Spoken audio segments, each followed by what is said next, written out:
Have you ever stopped to think if your computer is wasting energy, like right this second, without you even knowing it?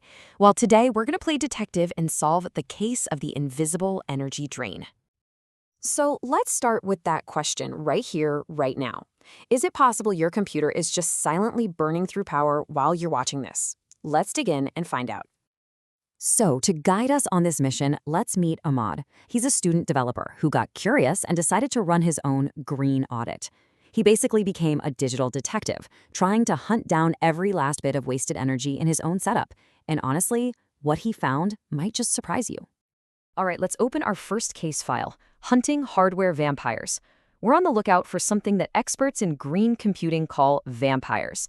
And trust me, they are hiding in plain sight. So what is a vampire energy drain? Well, it's pretty much exactly what it sounds like. It's that sneaky power your computer is sipping on even when you think it's just sitting there, resting. It's not off, it's just waiting and quietly bleeding energy through all sorts of background processes. Okay, so check this out. This is the first piece of hard evidence from Ahmed's audit. The CPU, the computer's brain, is practically napping at only 8% usage. But look at the memory, the RAM. It's at a critical 75%. So where is all that energy actually going? And this chart just lays it all out, doesn't it? That tiny little bar on the left, that's the actual work being done. And that enormous bar on the right, that's just energy getting torched to keep idle apps alive in the computer's memory. It's pretty much pure waste. So, what was causing all that memory usage? This number right here, 250. Ahmad found 250 background processes just running. I mean, think about it. Every one of those browser tabs you forgot about, every little update service, every development server you left running, each one is a tiny vampire, and man, they add up. All right, let's move from the hardware to the software, into the code lab, and see how this whole investigation gets even deeper. It turns out the way we write code can either be a secret energy hog, or it can be a huge part of the solution. So Ahmad zeroed in on a really common coding task, just removing duplicate items from a list. Seems pretty simple, right? But he discovered that how you solve it can have a totally different energy footprint. He looked at two different ways to do it. On one hand, you've got the dirty code.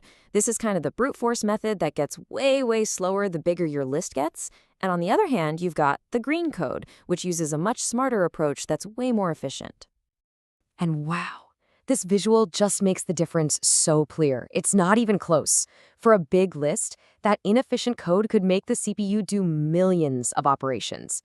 But the green code, it knocks that down to just a few thousand. I mean, that is a staggering reduction in work for the processor, which means less heat and way less wasted energy. So, here's where it all comes together. We have to connect all this digital waste back to the real world. Every inefficient program, every forgotten file, it has a physical cost that we just usually don't see.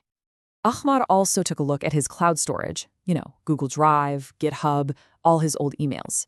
And he found 30 gigabytes of what he started calling digital hoarding. Old projects, duplicate files, stuff he'd totally forgotten about, all just sitting on a server somewhere in the world. And here is the verdict. Just keeping that 30 gigs of data alive on cloud servers creates about 6 kilograms of CO2 emissions every single year. To put that in perspective, that's like driving a car for about 15 miles, all for data we don't even use. It's kind of crazy when you think about it.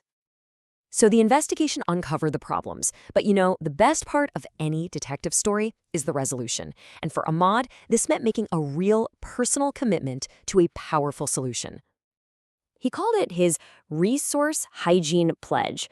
And the core idea is actually really simple, but also pretty profound.